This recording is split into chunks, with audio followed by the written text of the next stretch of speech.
এটা পুলিশের, এটা থানা পুলিশের কাজ, এটা না। চট্টগ্রাম নগরীর পতেঙ্গা এলাকার অন্যতম প্রধান ও মুক্ত স্থান শহীদ ওয়াসিম উদ্যান অবৈধ দখলদার ও চাঁদাবাজ চক্রের কবলে পড়েছে।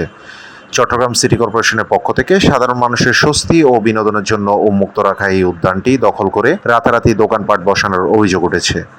খোদ প্রশাসনের নাকের ডগায় এমন দখলবাজি চললেও রহস্যজনক কারণে সংশ্লিষ্ট কর্তৃপক্ষ নীরব থাকায় ক্ষোভ প্রকাশ করেছেন স্থানীয় বাসিন্দা ও পথচারীরা। স্থানীয়দের অভিযোগ, পতেঙ্গার কাঠগড় এলাকায় বেশ কিছুদিন ধরে একটি প্রভাবশালী চক্র রাজনৈতিক দলের নাম ভাঙিয়ে ফুটপাত দখল ও অবাধে চাঁদাবাজি চালিয়ে আসছে। এরই ধারাবাহিকতায় সম্প্রতি চক্রটি কাঠগড়ের গুরুত্বপূর্ণ ও স্পর্শকাতর স্থান শহীদ ওয়াসিম উদ্যানটি সম্পূর্ণ বেআইনিভাবে নিজেদের নিয়ন্ত্রণে নেয়।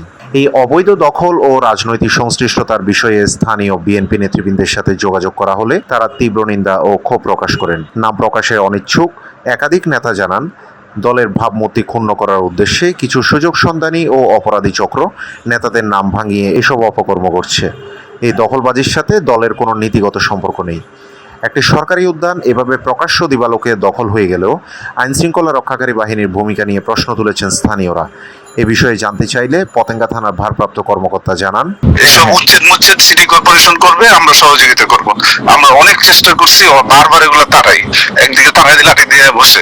সিটি কর্পোরেশন ছাড়া এটা সম্ভবই না। ওনারা আসবে, ম্যাজিস্ট্রেট নিয়ে আসবে, জরিমানা করবে নগদ, তারপরে এসব বসবে না।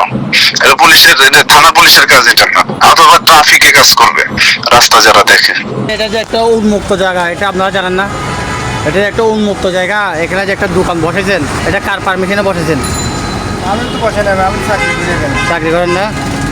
এখানে মালিককে, দোকানের মালিককে? টিটু ভাই বাড়ি কোথায় ওনার? ওনার বাড়ি হচ্ছে তো বরিশাল। সচেতন মহলের দাবি, পতেঙ্গা কাঠগড় এলাকার পরিবেশ বজায় রাখতে চট্টগ্রাম সিটি কর্পোরেশন ও সিএমপির ঊর্ধ্বতন কর্তৃপক্ষ যেন দ্রুত ও স্থায়ী উচ্ছেদ পদক্ষেপ গ্রহণ করে।